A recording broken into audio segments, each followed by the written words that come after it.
Hi guys, ஐ ஆம் தேவா. புதுசாக YouTube channel ஆரம்பிச்சிருக்கோம். தாத்தா பிடிக்கலாம் லைக் பண்ணுங்க, ஆயா பிடிங்கன்னா சப்ஸ்கிரைப் பண்ணுங்க, பக்கத்து வீட்டுக்காரங்க பிடிக்கலாம் கமெண்ட் பண்ணுங்க. ஏதாவது பண்ணி தோணுயா? நான் பாலாஜி, எப்படி இருக்க? நல்லா இருக்கேன் ப்ரோ, நீங்க எப்படி இருக்கீங்க? நான் ஏதோ இருக்கேன். சரி, மேட்சஸ் ஒன்றும் இல்லாமல் வெறுப்பா இருக்கு. திலீப் டிராஃபி வந்து செப்டம்பர் 5 ஆரம்பிக்குதுன்னு நினைக்கிறேன்.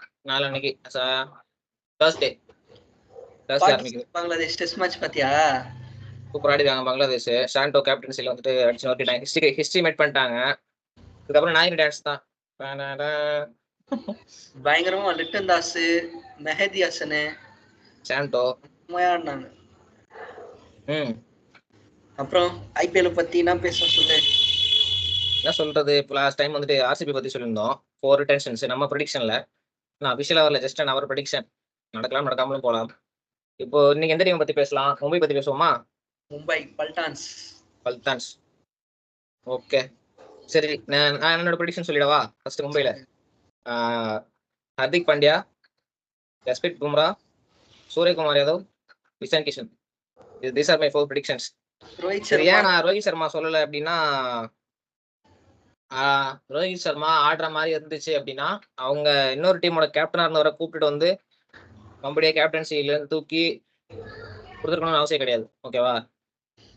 அவங்க maybe Rohit Sharma team management talks எதனா போயிருக்கலாம், பாசிபிலிட்டிஸ் இருக்கு. ஸோ அவர் ஆட மாட்டாரு அப்படின்னு தோணுது. மேபி ஆக்ஷன்ஸ்ல கண்டிப்பா போவாரு. ஐபிஎல் ஆட மாட்டாரு அப்படி கிடையாது, மும்பையில் ஆட மாட்டாரு அப்படின்னு தோணுது.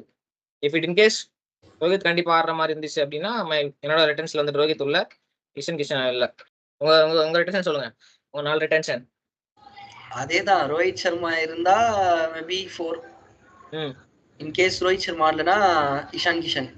இதுல இன்னொரு டாக்ஸ் கூட போயிட்டு இருக்கு. என்ன அப்படின்னா, இவங்க ஸ்ரேயஸை வந்துட்டு பிட் பண்ணல, சான்சஸ் இருக்கு, ஸ்கையை வெளில விட்டுட்டு அப்படின்ற மாதிரி கூட பேசிக்கிறாங்க. பட் ஆனா ட்ரேட் பண்ண முடியாதுல்ல, மெகா ஆக்ஷன்ல ட்ரேட் பாசிபிலிட்டிஸ் கிடையாது. பட் இப்படி ஒரு டாக்ஸ் போயிட்டு இருக்குன்னா என்ன கணக்குல இது பண்ணுவாங்கன்னு தெரியல. ஏன்னா இருக்கிற காலகாலமா விக்கெட் கீப்பர் வந்து இஷான் கிஷன் தான். லாஸ்ட் 2-3 இயர்ஸ் கண்டிப்பா இஷான் கிஷன் கண்டிப்பா பிளேயிங் லெவல்ல அவர் டீம் விட்டு போக மாட்டாரு எனக்கு தெரிஞ்சு. கண்டிப்பா இருப்பாரு ரிட்டன்ஷன் 4ல.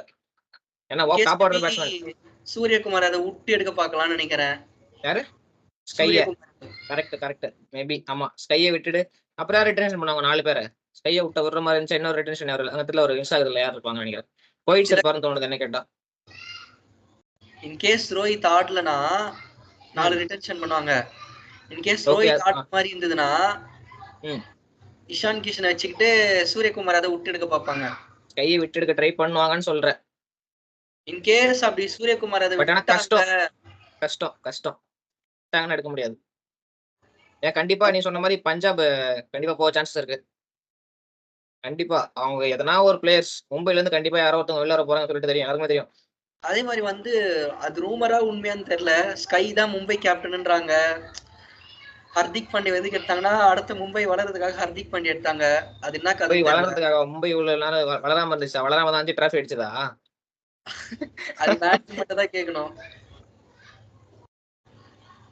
இல்ல ஆனா லாஸ்ட் சீசன் வந்து ஃபர்ஸ்ட் மேட்ச் ஆட மாட்டாரு. இன் கேஸ் அவர் மும்பைல கேப்டனா இருந்தாருன்னா ஹர்திக் பாண்டியா அடுத்த வருஷம் ஃபர்ஸ்ட் மேட்ச் ஆட மாட்டாரு. புரியல, ஃபர்ஸ்ட் மேட்ச் ஆட மாட்டாரு. கேப்டன் அந்த டைம் அவுட்ல லேட் ஆச்சு 3 வாட்டி. ஓகே, ஆமா லாஸ்ட் இயர்ல. ஆமா, ஒரு மேட்ச் உட்காரணும். அது மேபி அடுத்த வருஷம் ஃபர்ஸ்ட் மேட்ச் அவர் உட்காரலாம் கண்டிப்பா. அப்போ நான் நீ சொல்ற மாதிரி ஸ்கை மேபி கேப்டன்சி பண்ணலாம். ஸ்கை பிளேயிங் லெவல்ல இருந்தா டீம் ரிட்டர்ன் பண்ணா அவங்க மற்றபடி அவங்க வெல் செட்டில் ஸ்குவாட் தான் என்ன கேட்டா யாரு மும்பையை பொறுத்த வரைக்குமே. ஏன்னா நீங்க 4 பேர் கன் பிளேயர்ஸ், ஜஸ்பிரித் பும்ரா சரி, இஷான் கிஷன், சூரியகுமார், ஹர்திக் பாண்டியா, 4 பேருமே வந்துட்டு இப்போ இந்தியன் டீம்ல இருக்கவங்க, கரண்ட்ல இருக்கவங்க எக்ஸப்ட் இஷான் கிஷன் தவிர மற்ற 3 பேருமே மற்ற பிளேயர்ஸ் அவங்க எப்பயும் பண்ற மாதிரி ஆக்ஷன்ஸ் டாக்டிக்ஸ் எல்லாம் யூஸ் பண்ணி எடுத்துருவாங்க கண்டிப்பா. பிரேவிஸ் ஆட வச்சுக்கலாம்னு தோணுது. லாஸ்ட் இயர் அவங்க பிரேவிஸ் அவ்வளவு யூஸ் பண்ணல. அதுக்கு பதிலா ரொமாரியோ ஷெப்பர்ட் யூஸ் பண்ணாங்க. ஒரு பவுலிங் ஆல்ரவுண்டருக்கு ஒரு மேட்ச் கிளிக் ஆனாரு. அதுக்கப்புறம் பெருசா எதுவும் காட்டல. அதுக்கப்புறம் இன்னும் அவரு நெக்ஸ்ட் பொலாட் மாதிரி அவரை கொண்டு வரணும்னு பார்த்தாங்க போல. ஆனா சான்ஸ் இல்லை. நெக்ஸ்ட் பொலாட் மாதிரிலாம் கண்டிப்பா சான்சஸ் இல்லை, வாய்ப்பு சுத்தமா இல்லை, வாய்ப்பே கிடையாது. ஏன்னா பொலாட் மாதிரி பிளேயர்ஸ் வந்துட்டு யாராலையுமே ரீப்ளேஸ் பண்ண முடியாது. ஆமா, அவங்க நல்லா இருக்கு. ஏன்னா திலக் வர்மா கூட ஒரு சூப்பரான பிளேயர், யங் பிளேயர். அவர் உங்களுக்கு சிஎஸ்கே வந்துட்டு எப்படி ரைனா ஒரு பேக் போனோம், அந்த மாதிரி அப்கமிங் டேஸ்ல இப்போ ஒரு மும்பைல ஆடினாரு அப்படின்னா ஒரு ஒரு நல்ல பிளேயர் அவர். ஏன்னா லெஃப்ட் ஹேண்டர் வேற. மும்பைக்கு வந்து எப்படின்னா அந்த எப்படி இந்த மும்பை பொறுத்த வரைக்கும் மும்பை சிஎஸ்கே எல்லாம் பொறுத்த வரைக்கும் பிளேயர் செட் ஆயிடுவாங்க வருஷத்துக்கு. ஏன் லேக் ஆகுதுன்னா டியூ டு தேர் பர்ஃபார்மன்ஸ், அவ்வளவுதான். கண்டிப்பா லாஸ்டா மும்பை வந்து 2020 கப் அடிச்சாங்க. அடுத்த 2 வருஷம் பிளே ஆஃப் வரல. 2023 பிளே ஆஃப் வந்தாங்க, எல்எஸ்ஜி அடிச்சு ஓட விட்டாங்க. கரெக்ட். மேபி அது வந்து ஒரு லேக் ஆஃப் பர்ஃபார்மன்ஸ் தான். கண்டிப்பா பிளேயர்ஸ் இருந்து கிளிக் ஆகாதனால அந்த டீம் வந்துட்டு அவங்களுக்கு சரியா போகல. டீம் லாஸ்ட் டைம் வந்துட்டு அவங்க மேபி இந்த வருஷம் இப்போ 2024 ஐபிஎல்லே மும்பை வந்து ஒரு மொக்க ஸ்குவாட் தான் நினைக்கிறாங்க. மொக்க ஸ்குவாட்லாம் ஒன்றும் இல்லை, அது அவங்க பர்ஃபார்மன்ஸ் அந்த நேரம் ஆகல. மற்றபடி எல்லாருமே பயங்கரமான பிளேயர்ஸ் தான். ரோஹித் இருக்காரு, இஷான் இருக்காரு, ஸ்கை இருக்காரு, பும்ரா இருக்காரு, அதிக் இருக்காரு, டிம் டேவிட் இருக்காரு, திலக் வர்மா, எல்லாருமே ஒரு சூப்பர் பிளேயர். அவங்க எல்லாருமே பேட்டிங்ல டாப் ஆர்டர் பார்த்தா சரியான பேட்ஸ்மேன்ஸ் எல்லாமே. இஷான் கிஷான் கூட சரி, இஷான் கிஷானுக்கு இந்த வருஷம் சரியா போகல. ஆனா அன்பார்ச்சுனேட்லி இந்த 24 வந்துட்டு அவருக்கு சரியா போகல. கான்ட்ராக்ட் யூஸ் பண்ணாரு. கண்டிப்பா அது வந்து ஜஸ்ட் டைம், அவ்வளவுதான். கரெக்ட். மேபி கேப்டன்சி பண்றதுக்கு ஒரு டிஃப்ரெண்ட் வே இருக்குல்ல, ஒருத்தவங்களுக்கும் ஒரு பெர்ஸ்பெக்டிவ் இருக்கும். இட் மேபி பிளேயர்ஸ்க்கு அடாப்ட் ஆக பண்ண முடியாம இருந்திருக்கலாம். சடன்லி ஹார்திக் வந்துட்டு கேப்டனா உள்ள வந்தது, 2 வருஷம் வேற டீம்ல ஆடிட்டு மறுபடியும் உள்ள வருது. இதேமே ஃபெல்ட் அன்கம்ஃபர்டபுள் அப்படியா எனக்கு தெரியல, அது அவங்களுக்கு தான் தெரியும். இருக்கலாம்னு சொல்றோம், அவங்களோட அசம்ஷன் தான். ஜஸ்ட் இருக்கலாம், இல்லாமலும் போகலாம். பாப்பா அது நன்ட்டு மேபி ரீடைன் பண்ணா அவர் இதுக்கப்புறம் அச்சீவ் பண்றதுக்கு ஒண்ணும் இல்ல. கப் அடிச்சிட்டாரு, 10வது வரைக்கும் மும்பைக்கு 5 கப் வாங்கி கொடுத்துட்டாரு. என் டைம் நான் ஜாலியா ஆட்டு போவேன், அந்த மாதிரி மேபி இருக்கலாம். கண்டிப்பா கண்டிப்பா. பட் ஆனா அந்த இன்னொரு விஷயம் பார்க்கணும் என்ன அப்படின்னா மெகா ஆக்ஷன். அது இப்போ சிஎஸ்கேல தோனி அவர் ரிட்டர்ன் பண்றாங்க. அவர் சிஎஸ்கேல தோனி ஆடுற மாதிரி இவர் இங்க வந்துட்டு இன்னும் ஒரு 4 இயர்ஸ் தோனி வந்துட்டு இன்டர்நேஷனல் கிரிக்கெட்ல ரிட்டையர் ஆகி 5 வருஷம் 19ல ரிட்டர்ன் ஆறு சரியா, 5 வருஷம் ஆடிட்டு இருக்காரு. இதை மாதிரி ரோஹித் சர்மா ஆடுவாரா அப்படின்றது தெரியல. ஏன்னா இப்போ இந்த கேப்டன்சி இஷ்யூ ஒன்று இருக்கு. இப்போ அதிக கேப்டனா போட்டது அது போடல அப்படின்னா மேபி சான்சஸ் இருந்திருக்கலாம் 5 இயர்ஸ் அவர் கண்டினியூ பண்றதுக்கு. இப்போ இவங்களுக்கு இந்த மாதிரி ஒரு இஷ்யூ இருந்திருக்கு அப்படின்னும் போது ரோஹித் சர்மாவை அவங்க இந்த ஒரு வருஷத்துக்காக ரிட்டைன் பண்ணுவாங்களா அப்படின்றது என்னோட ஒரு கொஸ்டின் மார்க்கா இருக்கு. ஏன்னா அது மெகா ஆக்ஷன் வேற, அதுக்காக நான் சொல்றேன். பார்க்கலாம், அது வந்து மேனேஜ்மெண்ட்டை பொறுத்து. ஆமா சரி, வைஸ் கேப்டன்சி யார் கொடுப்பாங்கன்னு நினைக்கிறேன்? சும்மா ஒரு ஜஸ்ட் கேட்கறேன். கேப்டன் ஹார்திக் பாண்டியா கன்ஃபார்ம் ஆயிடுச்சு, ஒன்றுமே கிடையாது. வைஸ் கேப்டன் யார் கொடுப்பாங்க? பும்ரா, ஸ்கை. பும்ரா ஏன்னா 2022 நினைக்கிறேன், 2022 2023 தெரியல. அப்போ வந்து மும்பைக்கு வந்து ரோஹித் சர்மா தான் கேப்டனு, வைஸ் கேப்டன் வந்து சூரியகுமார் யாதவ் தான் இருந்தாரு. ஏன்னா வந்து அப்போ பும்ரா நாட் அவைலபிள், ஹர்திக் பாண்டியா வேற டீம் நாட்டு இருந்தாரு. மேபி இப்போ வந்தீங்கன்னா நியாயப்படி பார்த்தா பும்ரா தான் அடுத்த கேப்டன் ஆக வேண்டியது எம்ஐக்கு, ஹர்திக் பாண்டியா வரலனா. கேப்டன்சி மெட்டீரியல் அதுக்கு உண்டான ஆப்பர்ச்சுனிட்டி இருக்கான்னு தெரியல. ஏன்னா இப்போ ஸ்கை வேற இந்தியன் கேப்டன் ஆயிட்டாரு T20க்கு. மேபி அதை பார்த்துட்டு மும்பை கொடுக்கலாம். ஹர்திக் பாண்டியா அது கேப்டன்சினா மேபி அவர் தான் எல்லாரும் ஃபியூச்சர் கேப்டன் ப்ரெடிக்ட் பண்ணாங்க. பட் அது அப்படி அமைஞ்சுதான் அவருக்கு தெரியல. கேட்டா சூரியகுமார் யாதவ் இப்போதைக்கு டெம்பரரி கேப்டன் தான் போட்டிருப்பாங்கன்னு தோணுது இந்தியன் டீமுக்கு. ஆமா பட் ஆனா கம்பீர் சொல்றத பார்த்தா அப்படி தெரியலையே. அப்படி இல்ல, இப்பதான் ஏதோ பர்சனல் இஷ்யூஸ் இருக்கலாம் அவருக்கு. ஒரு பேட் இன்சிடென்ட் வந்தது அவருக்கு, ஹர்திக் பாண்டியாக்கு. மேபி இருக்கலாம், பாப்போம்.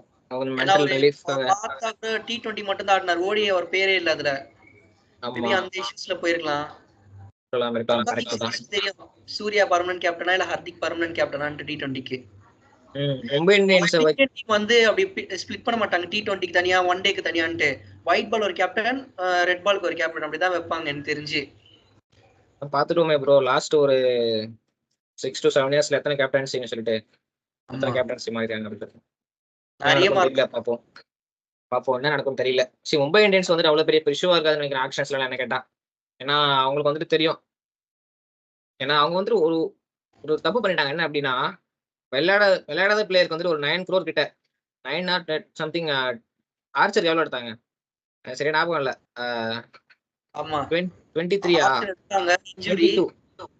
22ல ஒரு ஆட மாட்டாரு தெரியும், அதை அவர் எடுத்தாங்க. 22ல அவர் எடுத்தாங்க. அடுத்த வருஷம் மறுபடியும் ரிட்டர்ன் பண்ணாங்க. எதுக்கு அந்த அவ்வளவு அவர் ஆட மாட்டான்னு தெரியும், எதுக்கு அவருக்கு வந்து எவ்வளவு ஸ்பெண்ட் பண்ணாங்க அப்படின்னு சொல்லிட்டு தெரியல. மேபி அந்த இடத்துல ஒரு தப்பு பண்ணிட்டாங்களோ அப்படின்னு தோணுது. ஏன்னா 9 crore ஒரு ஆடவே போறதுல ஒரு சரியா ஆர்ச்சர் அப்படி வந்தார் அடுத்த வருஷம் 23 வந்தாரு, 2-3 மேட்ச் ஆனாரு, அப்புறம் இன்ஜுரி சொல்லிட்டு கிளம்பி போயிட்டார் வீட்டுக்கு, அவ்வளவுதான் வரல. Waste of money. ஆட போகாத பிளேயர் உங்களுக்கும் தெரியும், ஆடவே மாட்டார் அப்படின்னு சொல்லிட்டு அவர் எடுத்து வச்சுட்டு வேஸ்டா 9 crore வேஸ்ட் பண்ணி அந்த இடத்துல நீங்க வந்துட்டு வேற ஏதாவது ஒரு நல்ல பிளேயருக்கு இன்வெஸ்ட்மெண்ட் பண்ணிக்கலாம், அடிஷனலா போட்டு எடுத்துக்கலாம். அந்த இடத்துல கொஞ்சம் தப்பு பண்ணிட்டாங்களோ மும்பை இந்தியன்ஸ் அப்படின்னு தோணுது. அது அப்படி சொல்ல முடியாது, அவங்க பர்ஃபார்மன்ஸ் வருஷம் நல்லா இருக்கு. மேபி போன வருஷம் தான் இந்த கேப்டன்சி ப்ராப்ளம்.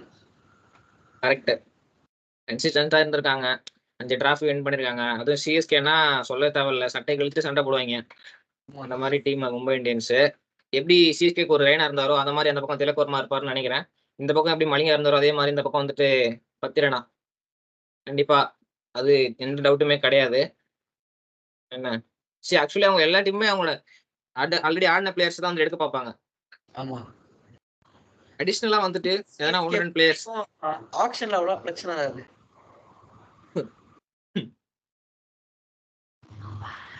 கூட ஒரு போக சான்சஸ் இருக்கு. ஏன்னா மும்பை இந்தியன்ஸ்ல வந்துட்டு அவ்வளவா ஸ்பின்னர்ஸ் இல்ல.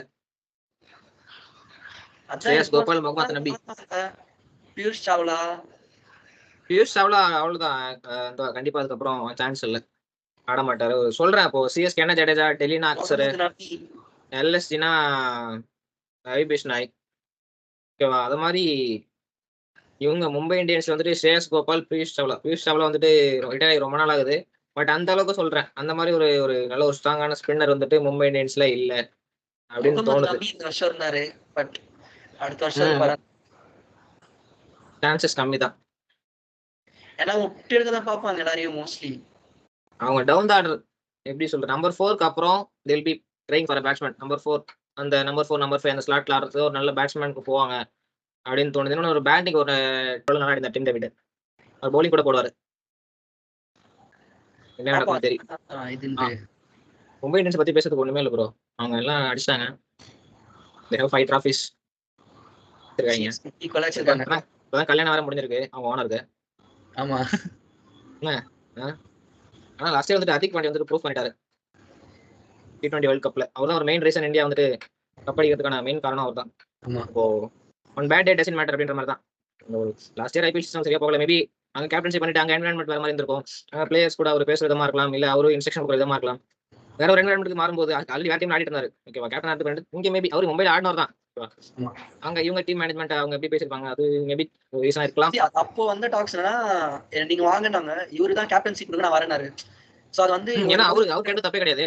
என்ன தப்பு, அவர் வந்துட்டு ஆல்ரெடி கேப்டனா இருக்கேன், இவங்க கூப்பிட்டு கூட அவர் கேட்டது தப்பு கிடையாது. இவங்க கூப்பிட்டுருக்காங்க எனக்கு கேப்டன்சி கொடுங்க, அவர் ஆல்ரெடி கேப்டனா இருக்காரு, கேப்டன்சி விட்டு வந்து பிளேயர் ஆட முடியாது அப்படின்ற ஒரு பாயிண்ட் ஆஃப் வியூல அவர் சொல்லிருக்காரு, ஓகேவா? யார் தான் கூட ஒத்துக்க மாட்டாங்க சொல்ல, நம்ம கூட ஒத்துக்க மாட்டோமா? இப்போ நம்ம டீம்ல இருக்கோம், நீ வந்து டீம்ல பிளேயர் ஆடுன்னு சொன்னா ஆடுவியா? ஆட மாட்டல. அது மாதிரி தான் அது அவங்க சஜஷன்ஸ் கேட்டு மேபி அது அவர் ஓகே அக்செப்ட் பண்ணினாருன்னா ஒரு ப்ராப்ளம் இருக்காது. கரெக்ட். ஒரு 5 கப்பு அடிச்சவரு அடிச்சிட்டு நீ ஏன் ஒரு இப்போ ஏன் அவர் கேப்டன்சில எடுத்த ஒரு காரணம் இருக்கும் அப்படின்னா ஏஜ் ஃபேக்டர் தான் நினைக்கிறேன். ரோஹித் சர்மா வந்து அவங்க எடுத்தது, மற்றபடி அவர் வந்து எதுலையும் நம்ம குறை சொல்ல முடியாது. பட் ஆனால் ஏஜ் ஃபேக்டர் வச்சு நீங்க கேப்டன்சில எடுத்தீங்க அப்படின்னா அது ரோஹித் சர்மா மாதிரி பேர் வந்து கேப்டன்சில எடுத்தீங்க அப்படின்னா ரொம்ப தப்பு. ஏன்னா அப்படி எப்படி ஆப்போசிட் டீம் பாத்தீங்கன்னா உங்க பங்காளி ஃபைனல் உங்க பங்காளி டீம் பாத்தீங்கன்னா தோனி அவருக்கு எத்தனை வயசு ஆகுது? 42 ஐ திங்க் சோ 43. அவங்க வந்துட்டு இப்போ தோனி இன்னொரு 4 வருஷம் ஆடுறேன்னு சொன்னாருன்னா கூட அவங்க வச்சு ஆடுவாங்க சிஎஸ்கே டீம் மேனேஜ்மெண்ட், ஓகேவா? அவங்களுக்கு வந்து ஏஜ்ன்றது ஒரு பிரச்சனை இல்லை தோனியை பொறுத்தவரை. ஏன்னா ரோஹித் சர்மாவும் 5 ட்ராப்ஸ் இருக்கா, தோனி 5 ட்ராப்ஸ் இருக்காரு, ஓகேவா? ஏஜ் ஃபேக்டர் வச்சு நீங்க ரோஹித் சர்மா வந்துட்டு கேப்டன்சில இருந்து கிக் அவுட் பண்ணீங்க அப்படின்னா அது வந்து ரொம்ப ஒரு தப்பான விஷயம். ஏன்னா அவரு பாஸ்ட் இயர்ஸ்ல ஒரு பேட்டிங்லாம் பார்த்தோம், ஜஸ்ட் ஒரு 2 ஓவர் ஒரு 30 ரன்ஸ் 40 ரன்ஸ் தான், அதுவும் ஒரு லோ பால்ஸ்ல கம்மியான பால்ஸ்ல 30-40 அடிச்சுட்டு போயிடுறாரு. அப்படிதான் ஒரு கேம் எப்படி இருக்க போகுது, பிரண்டன் மக்கள் அப்படியே 15 அது மாதிரி தான் இருக்க போகுது தெரியுது. வேர்ல்ட் கப்ல எப்படி இருந்துச்சு, 23 வேர்ல்ட் கப் எப்படி இருந்துச்சு, T20 எப்படி இருந்துச்சு, லாஸ்ட் ஐபிஎல் கூட எப்படி இருந்துச்சு. அது அவர் பேட்டிங்னா நீ எவ்வளவு அடிச்சாலும் ஓகே, நீ டக் அவுட் ஆனாலும் உனக்கு கேட்கறதுக்கு ஆள் இல்லை, அந்த மாதிரி தான் ஆடுறாரு. அவர் கேள்வி கேட்க முடியாது அப்புறம் ஏன் அடிச்சாடல, ஏன் தொட்டாடுற அந்த மாதிரி அவர் கேட்க முடியாது. Because he no his capability, எங்க அடிச்சாடணும், யார் அடிக்கணும், அதான் ப்ரூவ் பண்ணியாச்சு. ப்ரூஃப் நத்திங் டு ப்ரூவ் அப்படின்ற மாதிரி தான் அவர் இருக்காரு. ஏன்னா இன்னும் வேர்ல்ட் கப் மட்டும் தான் அடிக்கல, ஓடி மற்றபடி எல்லாம் முடிச்சிட்டாரு. மும்பை 5 டிராஃபி வாங்கி கொடுத்துறாரு, அவ்வளவுதான் போகும். பார்ப்போம் எதனா ஒரு பிளேயர் வந்துட்டு மும்பைக்கு போவாங்க அப்படின்னு சும்மா உன்னோட ஒரு கெஸ்ட் எதனா இருக்கா, இல்ல மற்ற டீம்ல இருந்து பிளேயர்ஸ் விட்டாங்க, எதனா ஒரு பிளேயர்ஸ் வந்து மும்பை எடுப்பாங்க, இவங்க கண்டிப்பா மும்பை எடுப்பாங்க எனக்கு ஒரு தோணுது அப்படின்ற மாதிரி. மும்பை குணால் பாண்டியா இன்கேஸ் எல்எஸ்ஜி விட்டாங்கன்னா ஓகே. நான் யாரை சொல்லுவேன் அப்படின்னா மேக்ஸ்வெல்ல சான்சஸ் இருக்கு, பார்ப்போம்.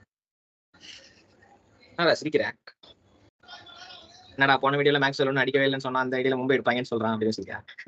இல்ல அவர்னா அந்த இடத்துல அவங்க வந்துட்டு நல்ல ஒரு ஸ்ட்ராங்கான பிளேயர் தேவைப்படுது. 4-5 ஓகே, நல்ல ஆப்ஷன் தான். ஆனா அவங்க இந்தியன்ஸ் தான் எதிர்பார்ப்பாங்க. Let wait. மேபி அதான் டீம் டேவிட் கூட மறுபடியும் பை பேக் பண்ணலாம். சம் பிளேயர்ஸ் போலாம். பாப்போம். Let wait. இன்னும் கொஞ்ச நாள் தான் இருக்கு வந்துரும். ரிட்டென்ஷன் இன்னும் செப்டம்பர். வாய்ப்பு இருக்கு. மேக்ஸ்வெல் வாய்ப்பு இருக்கு. ஏன்னா ஸ்பின்னர் வேணும், பேட்டிங் வேணும். கண்டிப்பா எப்படி எடுக்க வாய்ப்பு இருக்கு.